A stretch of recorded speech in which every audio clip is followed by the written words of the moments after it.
Welcome to the Gravel Paddock, the podcast that takes you directly inside the professional gravel peloton.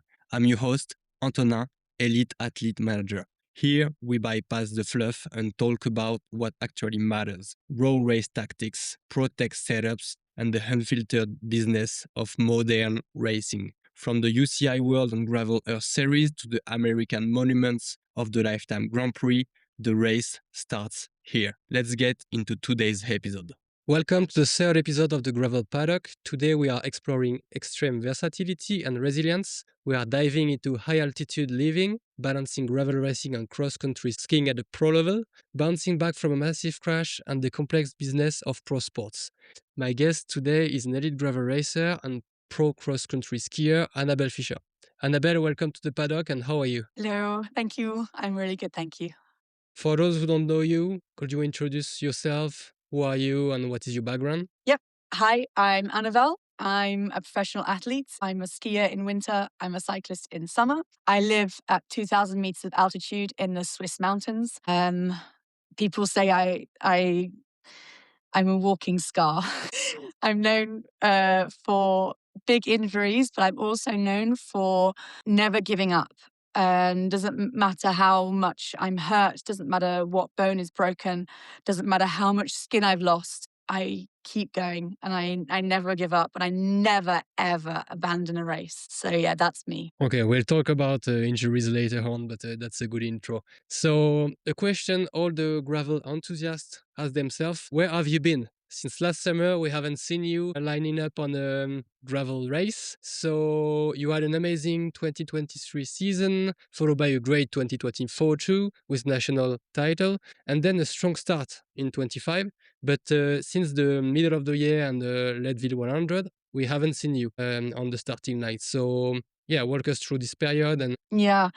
So last year started really well, actually. Out of 12 start lines, I was on 9 podiums, which is a really good ratio for any athlete in any sport. And things were going well. And then I went over to America in August, the beginning of August, for the next round of the Lifetime Grand Prix. And coming down the second descent, there was a small problem with the bike, we can say.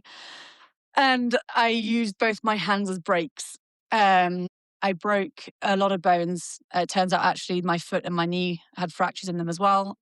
I broke all the way up my sternum and I broke both hands. The right hand needed an operation, my first ever pieces of metal. And I've had some big crashes and I've never had metal. And so this was the first time I had to be screwed back together. I'm actually waiting for the second round of operations, but it shouldn't. Wow, it's a really, really quick turnaround, the second one. And yeah, so when you have 2 broken hands and you can't breathe because your sternum is in basically 2 pieces, yeah, I kind of wasn't on the scene much. I missed defending my national title. I missed the European Championships, which were my main goal last year. That was my huge objective because the parkour was perfect for me. It was up and down and up again. Gutted. I missed the World Championships as well. And yeah, I disappeared. It was really hard, a really, really hard time. And I also moved house, which was mega stress. So even I tried to move house with 2 broken hands, really not fun. But yeah, so that's why I wasn't around, because I was in and out of hospital and trying to recover. And then as every year, the end of October comes around, all my bikes go into the garage and they all go into hibernation and my skis come out. And so from November through to, I've got another 4 races left. Through to April, I ski. So I'm not really around much either. But yeah, I'm alive. I'm here. I just needed a moment to recover from a really big crash. And that's part of the job. And I've had worse. I hope I don't have another crash again. Well, I say that every year. Every year people go, what's your objective? It's like, no more hospitals. Every year. Every year.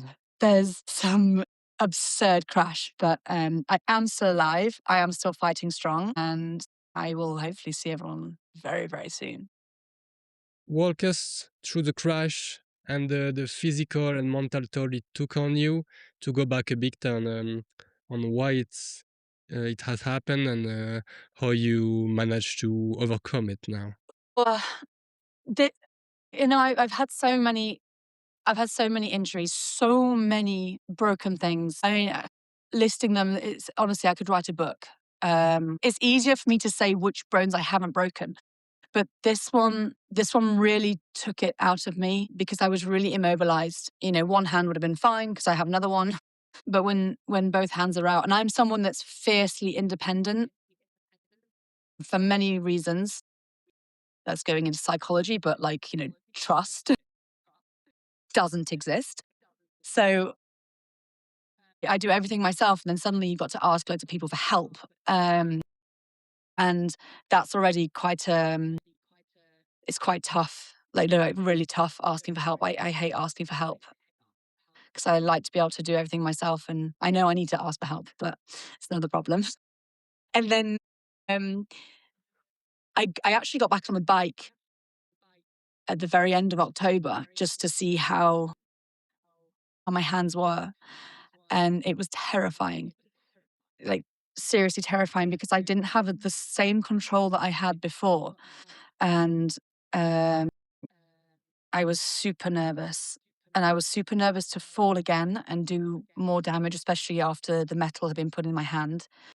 And I was in self-preservation, self-protection.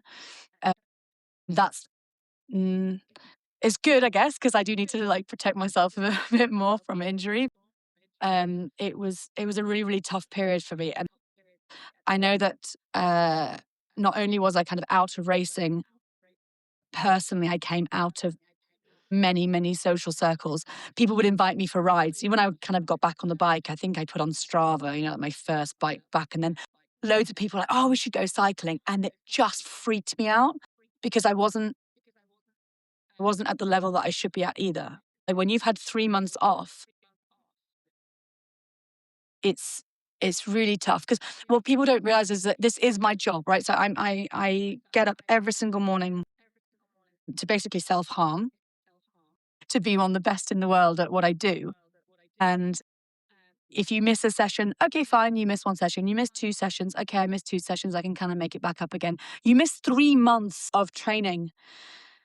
Okay, yeah, my shit level is still better than the average Joe, but the feeling's awful and your self-confidence takes the biggest hit ever. So just riding and starting to ride with people was a big thing. But then what saved me was actually the skiing, because I didn't need the part of my hand that doesn't still work. I don't need it. I only need these 3 fingers, like a velociraptor. So I could restart training just in a different sport with total confidence that I wasn't doing any damage and I was fine.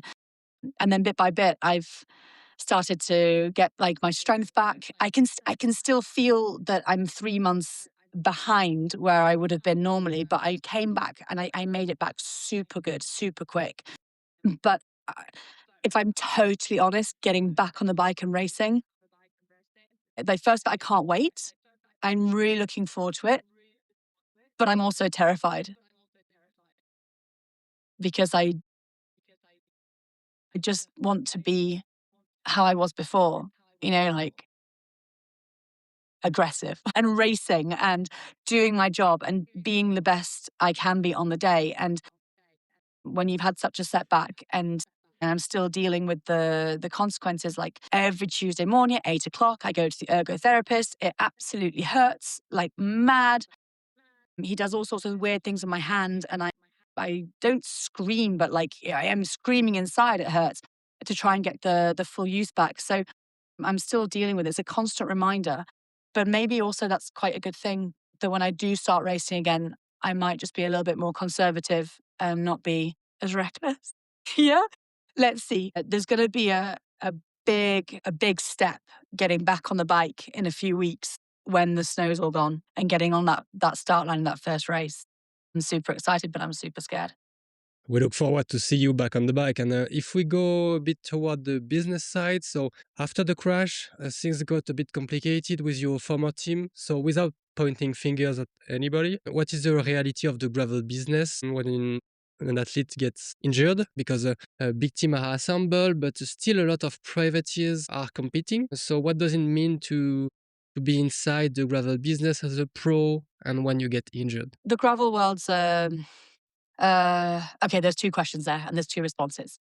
Okay, when you're injured as an athlete, everyone says, don't worry, it's part of the job, but you have to worry because when you are injured, you do disappear. And it doesn't matter who you are, it doesn't matter how many titles you have, it doesn't matter how many races you've won, you're really put on the sideline. And it's devastating because everyone does tell me, like, oh, don't worry, it's like your contracts have got nothing to do with you being injured. Yet it totally does. It totally does. And it's a real shame because I came back at my first skiing race I won, right? So it's not that I'm not capable. It's not that I'm still not strong. It's not that there's a problem. I just needed some time to get fixed. So some teams they do kind of respect this injury clause. But it's a terrifying time for an athlete when you're injured because you're not there and you can't prove yourself. And like I said, it doesn't matter how many times you win. The last thing that people remember is when you lost. So they don't remember all the good stuff. They remember the bad stuff. And that's what sticks. And yeah, that's just the industry as a whole, sports industry, whatever the sport. The other thing about the gravel industry, the gravel world is in a very strange place because there's a professional scene, but there's not a professional support structure. So it's kind of like half-half. And sometimes it meets, sometimes it doesn't meet. You've still got privateers that take road cycling, for example. That doesn't exist. That can't happen. You can't have privateers in road cycling. You have to be part of a team because there are licenses and there's structure and there's protocol. That isn't there in the gravel industry just yet, but it kind of is, it kind of isn't. Like parts of it are. I don't even know if it wants to go there. Everyone like in the industry say, no, we've got to keep the spirit and all that kind of stuff. But if you want to be professional, you need to have the structure. So, I mean, I'm all for the structure as long as it's a healthy structure and it's good. So yeah, you have all these teams coming up, which, side note, are predominantly, let's just say 98% male. And that's also an issue, but maybe a different subject. Yes, it's a strange world, but what's also really good is it does allow for privateers to come up through the rankings and get seen and get noticed and then maybe one day join a team. Or not, or continue as a privateer. But I think that's going to change. I mean, who knows? It's not up to me. I can't change anything. I can't do anything. I can just say what I think. And what I think, do I have an opinion on it? I don't know. It is what it is. And I've had some amazing experiences and I've had some amazing teams and I've had, some bad experiences too with whatever it may be. But that's the same. It's the same in any industry and any sport. But the gravel world is changing rapidly. And I don't know which way it's going. Because you see some people coming as privateers and doing like super well. And you see some teams that are doing super well. And there seems to be no continuity. And it almost does need that structure to go, right, okay, that's it. You need to have teams, licenses and protocol. But then, yeah, you will kind of destroy some of the spirit. I don't know. Let's see. All I want to do is be on the start line of races and attack. That's that's all I want to do. I don't care how I get there. So team, privateer, this is what I want to do. It's all I live for is that start line. Okay, so now going back a bit onto the training and the engine building. So last summer you packed up from Féchy, which is located in between Geneva and Lausanne, and moved to Lapoun next to Saint Moritz in the Engadin Valley. So why have you made this radical choice to move to the other side of the country of Switzerland to 2000 meter of altitude full time? Because I can. I move because I can, because it's been a dream. I remember the first time I came to this valley, God, it must have been 6 years ago, 7 years ago. I remember coming over the final col over the Julia Pass, and you get this amazing view of the valley as you come over. And I just remember thinking to myself, this is where I'm going to live. And it's been a project for a few years, and the story's crazy long, so I'm not going to bore you with it. If you want to know, DM me. But it's a mega cool story, and it'll be in my book one day. But basically, even though I was out of competition last year and having like the worst time ever and in so much pain and going through operations and having treatment, and the one thing I said to myself was like, right, you've got nothing else to do with your life right now. Let's try and make this dream happen. And the stars aligned and I moved here. So it was obviously a personal dream of mine. But also, yeah, now I live at 2,000 meters altitude. So the training just got serious. There are things you have to consider. So when you live this high, obviously the air is thinner, there's less oxygen, which is obviously a natural training camp, but it's not even a training camp. I live here full time. I sleep full time at altitude. So things like in your training program, you'd have for example, a 4 times 6 minute session and with 2 minutes in between each session. Yeah, no, you need more rest. You have to recover more because your body isn't circulating the same amount of oxygen as it used to. And you have to give more time for the fatigue to disappear. So there's just like stuff like that. You just have to kind of adapt yourself. And yeah, recovery even after session, recovery takes longer. You're tired for longer. However, my blood is on fire. So I am pumped up to the max. And it's just, I feel great. I feel amazing. It's also freezing cold. So again, training changes. You can't go out and train when it's minus 25 degrees in the morning. I mean, and it generally is minus 25 sometimes at 9 o'clock in the morning. And you can't, you'd ruin your lungs. So you have to adapt. Sometimes you just do a gym session in the morning and you wait for it to warm up. And when I say warm up, it warms up to minus 17. But at minus 17, you can take precautions not to destroy your lungs. So yeah, and then you do maybe a shorter session. You're not going out for a 3 or 4 hour ski that day. You go, okay, today's intense. I'm only going to go out for an hour, hour and a half, and I'm going to do my intense session. So yeah, there's a lot of adaptations to make, but it's the best decision I made was to move here for many many reasons, personal and professional. I'm super happy. I love it. Do you think it could be a cheat code for endurance performance to live at this altitude rather than just going there to train for a few weeks and have a strict protocol when you are going down to race? Yeah, for sure. Because I get the benefits of this all year round. You go on an altitude camp, you're there for maybe 2 weeks, maybe even not, maybe even 10 days. You get some benefits, but then it takes athletes time to adapt to the altitude, takes time to adapt to the benefits. And then it only lasts for like 2 weeks, the benefits of altitude training. Whereas I'm adapting myself 24/7. It's for sure. Like I said, you have to adapt the training and do things a little bit differently than before. But yeah, it's totally worth it. However, there is snow. So if someone wants to cycle all year round, yeah, no bueno. You can't. Well, you can try you can just cycle up and down the road in the valley, but so you have to have a sport and a life that's adapted to living here. It's not for everyone. It's not for every sport. But for what I do, it's perfect. And I would definitely recommend people to do that. Although, yeah, and there's, other things you have to adapt to. I'm isolated. That suits me fine. I'm okay up here alone, but I'm an hour and a half from the nearest motorway. So um, yeah, there's other things as well. I say I like it. I'm happy. and it suits me and my training and my objectives, and also my body reacts really well to altitude. Saying that actually I don't actually feel altitude until I get to about 3,007 or 800, and then I kind of go, okay, now I'm slowing down.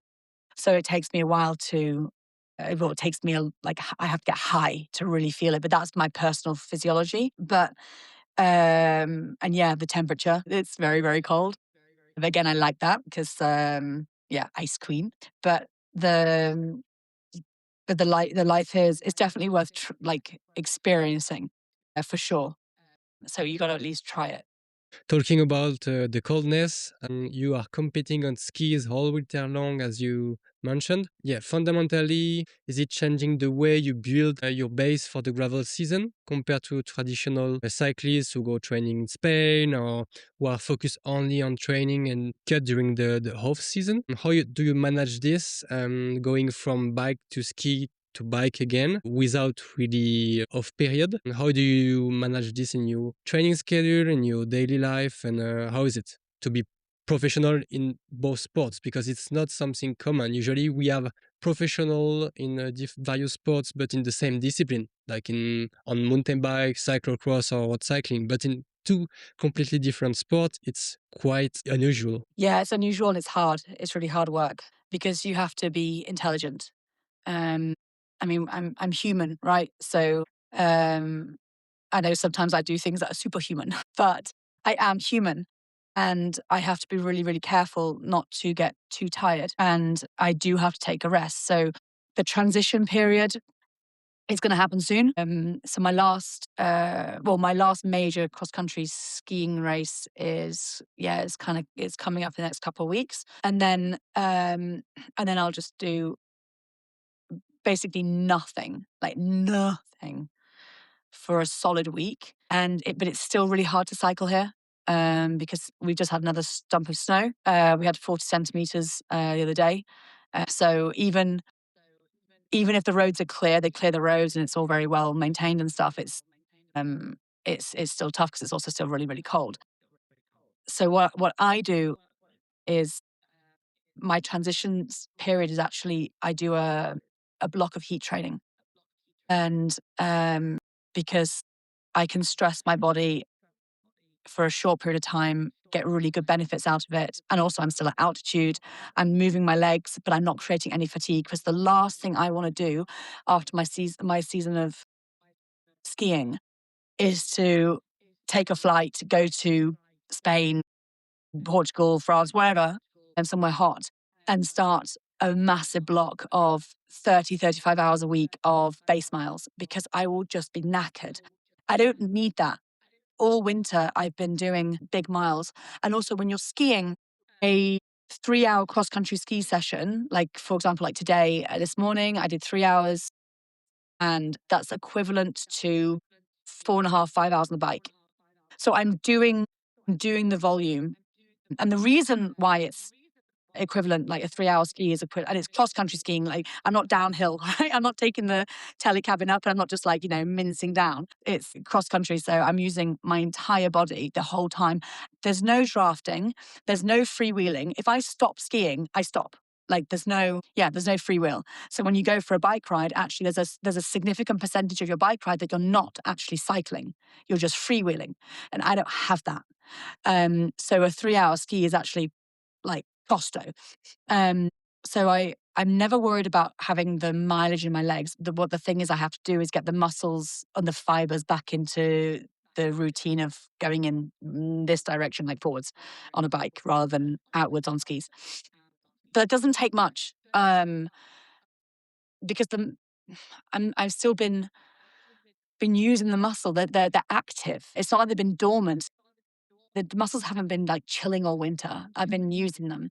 And actually, what I find, and what I did find, is when I started skiing in the winter, is that when I did turn back into the cycling, change back into cycling, what I noticed is that I was so strong on my bike. I was so stable. I was so in control of the bike because cross country is every muscle in your body, like every single muscle, neck, shoulders, every muscle in your arm, hands, core, back, bum, legs, feet, everything. You use every single muscle to propel yourself forwards.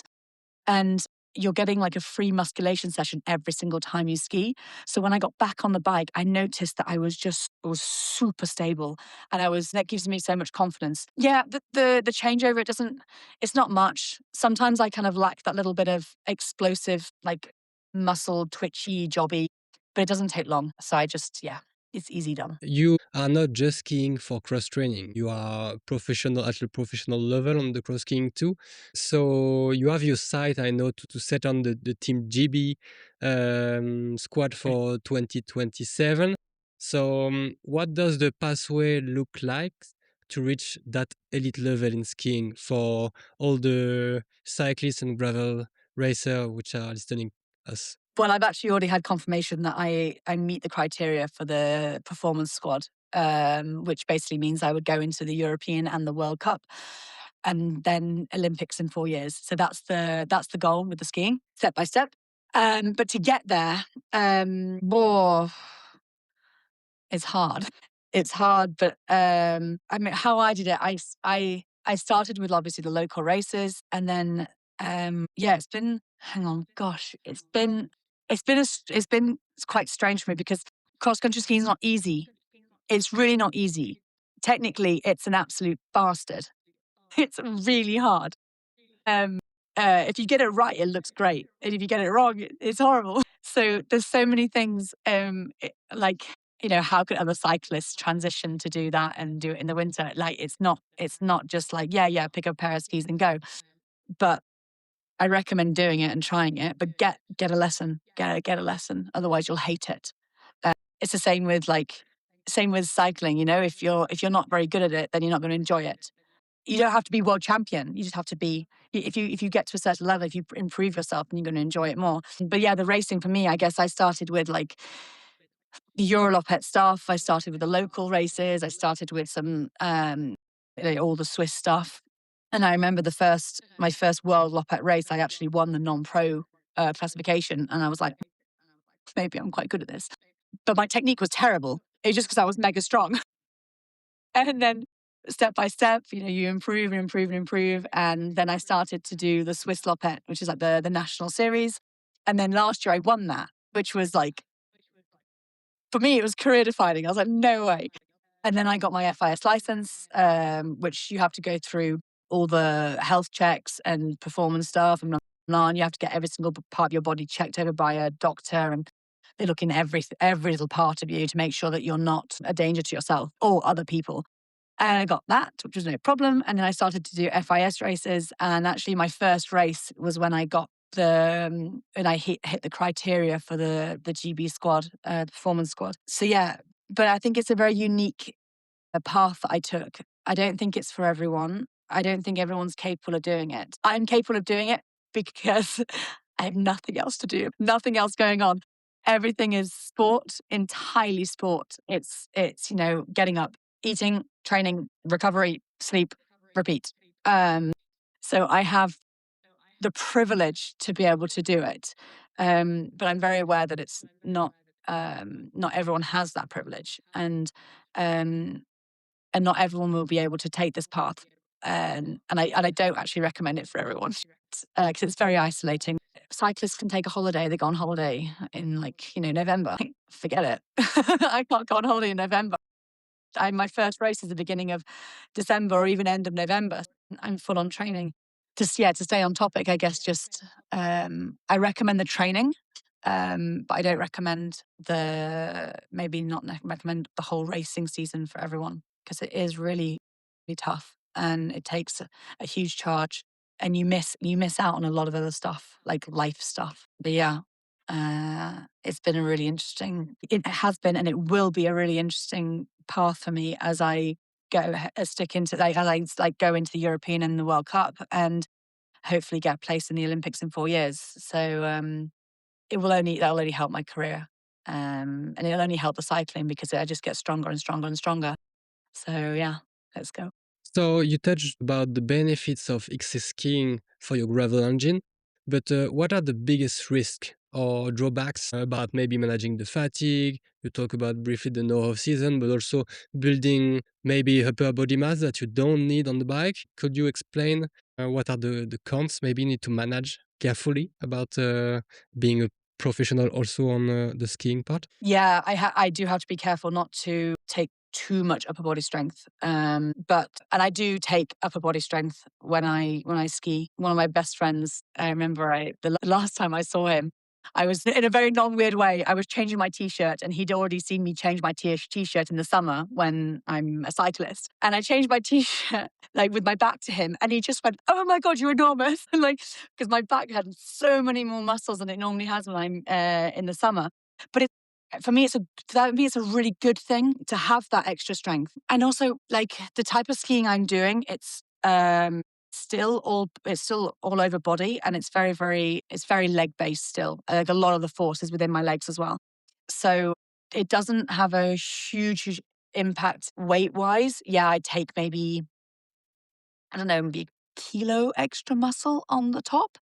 But that only helps me, especially because it's off-road, because we need to be able to control the bike. If it was cycling on the road, like I used to be, because I really was purely a climber. I mean, I still am purely a climber, like I'm total shit on the flat.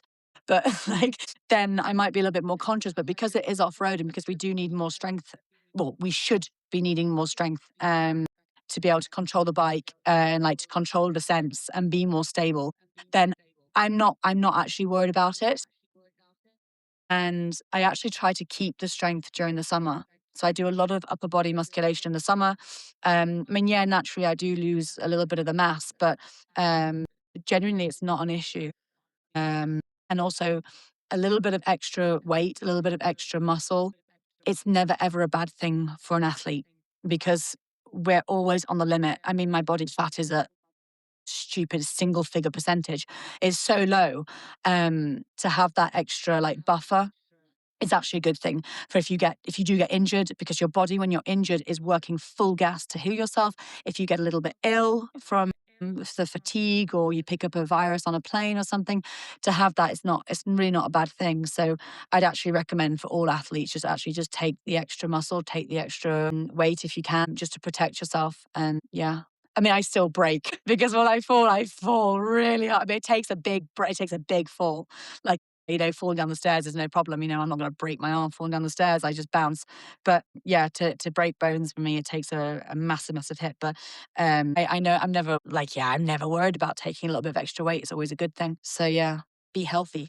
Yeah, but I don't worry about weight. So coming back onto the gravel now, after the 2025 season, you had to rebuild your structure from scratch, and now you're going as a privateer for 2026. Could you let us know more about your objective, the calendar, the main races you are targeting for this season? No, it's secret.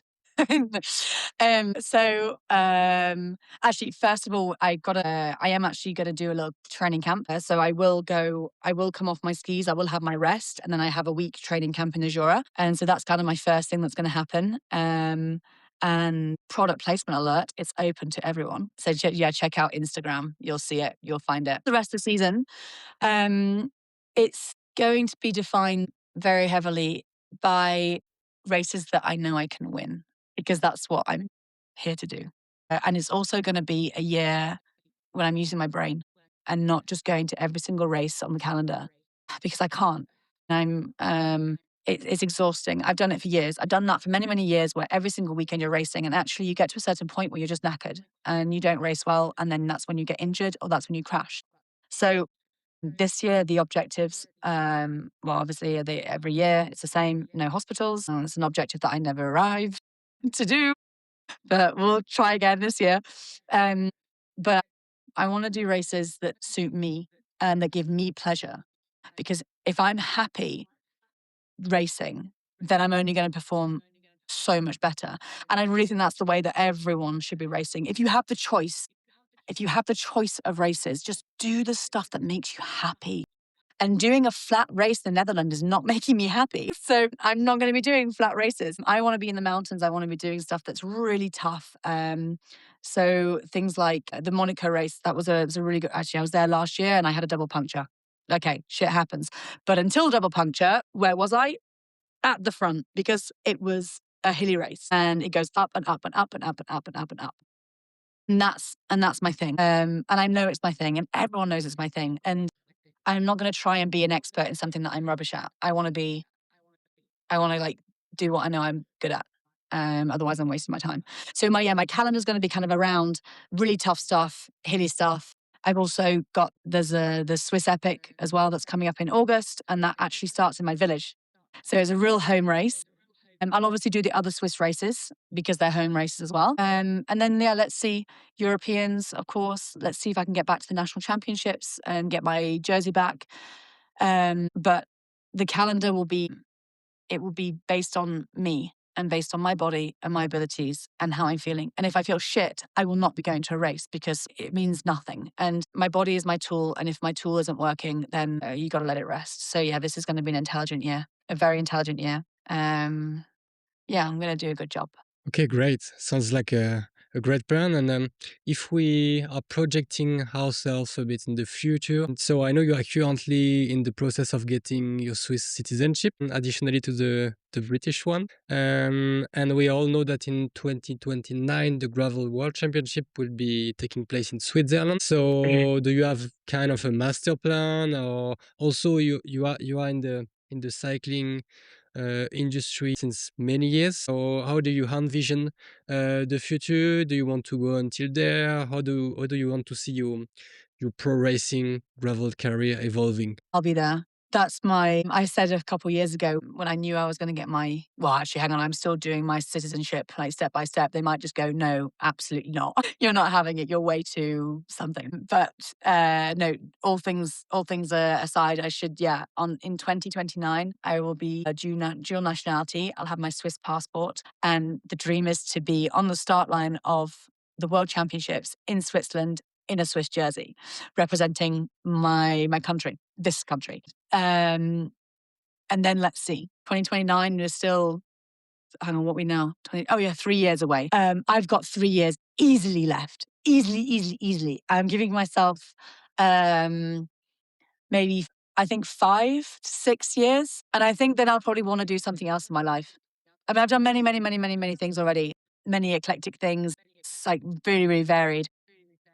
But I'm still really enjoying being an athlete, and I still love my life, and I'm still able to do it, and I still have it. So yeah, the plan is 2029 World Championships, and then we see where it goes. But you got to take every year as it comes. I mean, everything changed last year. I thought I was securely in a 3-year contract with the same sponsors, and then you get injured, and then plans change, and that's that. And maybe something happens next year or the year after, or I don't know, maybe my life changes stratospherically and actually I'm on a different start line of a different World Championships in a different country. Who knows? That's the kind of the goal, the objective. I always, the same with the skiing.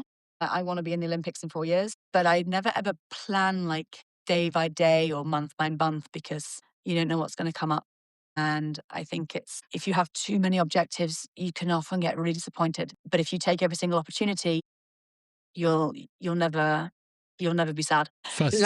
Okay, so at the end of the show, we always have a segment dedicated to the tech check we can have on the bike. I know it's pretty early for you because you haven't even made the transition to the gravel bike and the gravel training, but let's talk a bit about the dual setup you can have. So switching between skis and bike requires massive gear management. So how meticulous are you about your equipment in both sports? So in skiing, I'm super maniac about everything because it changes everything. It's very, very complex. And we could do a whole other podcast on this. And also you would need to talk to people that are more expert than me. I mean, there are people that they're ski technicians. It's their full-time job. It's their full-time job to test the structure of the ski, to test how that structure reacts to different snow conditions, how different waxes and powders and all liquids react to all different snow conditions to ensure that your skis are the fastest on the day. That is the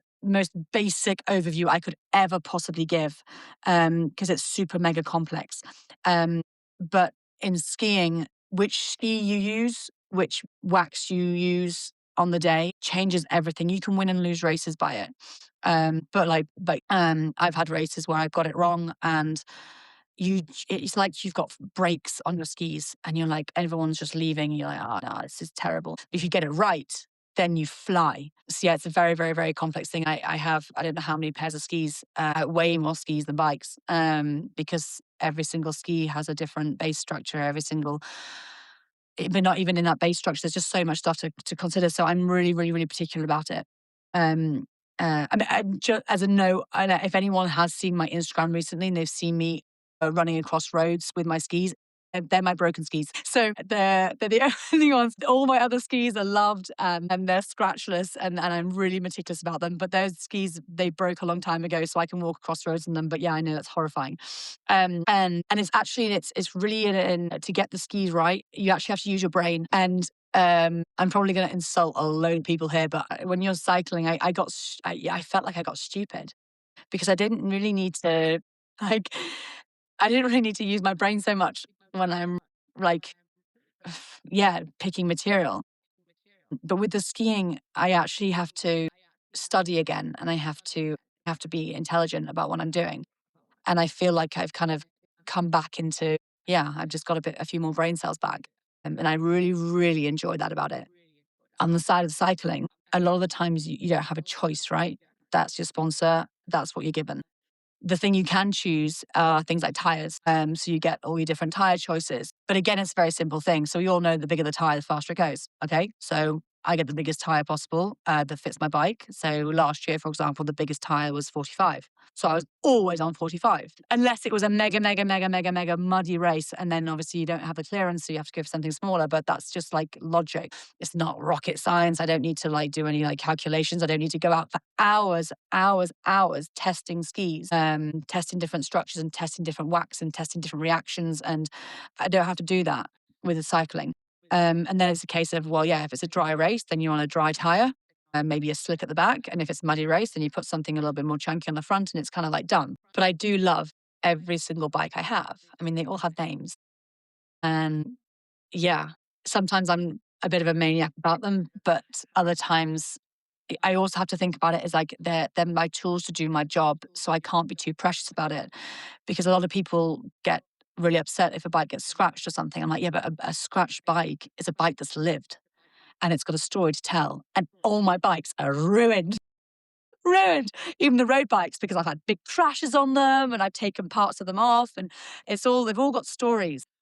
So I'm not too precious about them because I know they're going to get damaged. I know they're going to get hit by stones. I know they're going to get crashed. And the material is like, the frame is the frame from the sponsor. So sometimes I can choose a model, but sometimes I can't. The wheels are the wheels from the sponsor. Sometimes I can choose the model. Sometimes I can't. Again, there's not so much. Yeah, there's not so much geeking to do. I mean, you can be geeky. You can be super geeky in cycling. But when you're a professional athlete, you get what you're given. And then you're really happy that you've got something, because it's not always the case. So I mean, I can't choose the geometry of my bikes. I can choose the size, but that's it. So I can have my geeky side, and I do my geekiness in my skiing. And then in my cycling side, I just make sure that they're sparkly clean all the time. And that I haven't that they look good. Because if you look good, then you're going to be fast, right? Yeah. It's all about the selfies. And no, I'm really bad at selfies. But yeah. Yeah, I know it's not the case for you. So yeah. In my selfies, rubbish. So bad. But yeah. And talking about the bike, a last question about the tech. So what could be your absolute non-negotiables for your bike setup, for example? 2 wheels. Pretty easy. Yeah. Honestly, there's not. You're not really picky Very, very about it. simple. I'm very simple when it comes to cycling. Give me a bike and I will go and win a race. I don't need special fancy tech. I don't need it's I got the legs. I just give me the tool to go and do my stuff. There's nothing particular. It's absolutely non-negotiable. If I can pick the color, then I'd like to pick the color. But no, but the tech wise, for me, and tech changes so quickly these days, like so quickly. I mean, I don't even know how many gears we're on now. or like 15 gears or something ridiculous. Like it changes so rapidly that I'm really not picky with the stuff. I just want it. For me, the lighter the bike, the better. Just because I'm a lightweight, I'm 47 or something, so I'm a little feather. So if I'm on a really heavy, chunky bike, I feel it. I feel the weight difference. So weight's important, but also if it's a super light bike, then maybe it's not robust enough. So again, I'm not, and again, it's my legs that'll count. A few grams here and there, whatever. But I, I do like power, just because I like to geek over it. So yeah, I do like to have a little power meter, which I already have anyway, which is great. So product placement, look. But then, but I only like to geek over it because my left leg's stronger than my right leg. So it often comes up as like 46% right leg and 54% left leg. And you're like, oh, look how weird I am. And it's just interesting to see like highs and lows. Again, it's not me that geeks over the data. It's the coach that geeks over the data. I'm the one that rides. But I do like to understand what I'm doing. So that's really cool. And on me, data that's on me, I always have a heat sensor. I always see how I react to heat. Now I deal with this. I deal with heat super well because I've done a lot of heat training, and my body reacts really, really well to this. And so my power curve when it gets hot is, we could say, it's impressive.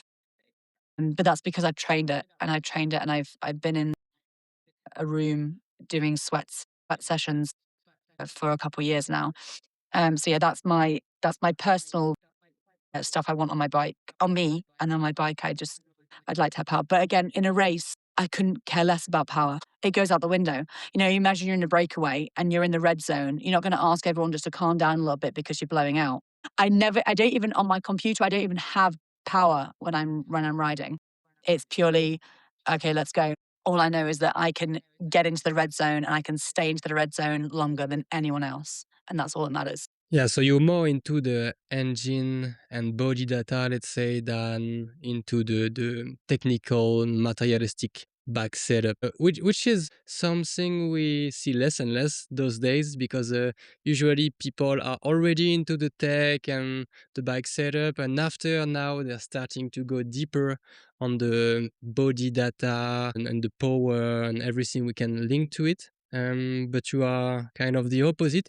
Maybe because also on ski and you are a lot at the VO2 max, at threshold, so it's challenging a lot more for the body on the shorter races. Skiing, we don't have any data. In skiing, we don't have power. I mean, you actually can get power. There are things that you can do it, but I can't tell you what power I'm putting out in my legs or my arms. I don't have that. It's purely on feel and the body. And I think it's really, for me, yeah, like tech is such a huge part of our lives now, and we should use it. We totally should use it, because it is interesting, and you can make advances with technology. However, at the end of the day, I've still got 2 lungs and 1 heart somewhere in there, very deep in a dark place. I'm joking. And yeah, it's so important to keep the human side. Otherwise, we just become robots, and it just becomes about data. And yeah, data is interesting. It really is interesting, but it's interesting for training, and it's interesting for analysis, but it's not interesting on that start line of a race. It's got nothing to do with a race. Power and data and tech, and whether or not you've got the latest chain ring, and whether yours is a little bit more aero than mine, because it doesn't matter, especially aerodynamics in gravel. Please give me a break. It's off-road and we're not doing time trials. Though I have actually won a time trial in gravel racing. So, but it wasn't because I had the most aero bike or the most aero body or the most aero helmet. It's because I could push the most. I could push harder than the rest of the people. And that was my body. And that was me knowing that I can just get into that red zone and I can stay in that red zone. Yeah. And I say in the skiing, we don't have it. So when you can't keep looking at you. Well, the only thing we have is distance and time and heart rate. And even in heart rate, I don't even look at it when I'm in a race because, again, I don't care. I just need to keep going. And I think we, like a lot of the young people, I know they're very tech, but come back into human. And I think that you get a better athlete and a healthier athlete if you consider that actually the engine is here, is this. Yeah, your body.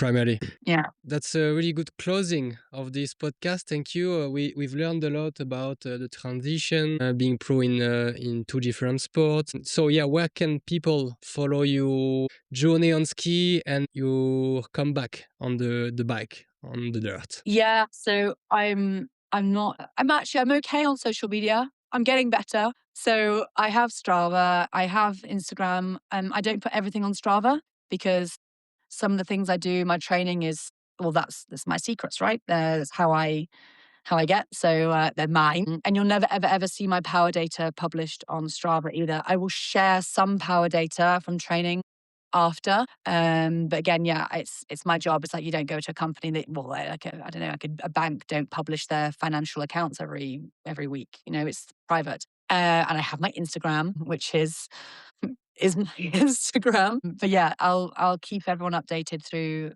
those two medias, and I guess this podcast, and we'll do another one, I'm sure. Yeah. Yeah. And what else am I missing? I don't do anything else, do I? I don't have any other. No, that's enough. That's Like, enough. what am I missing? Yeah.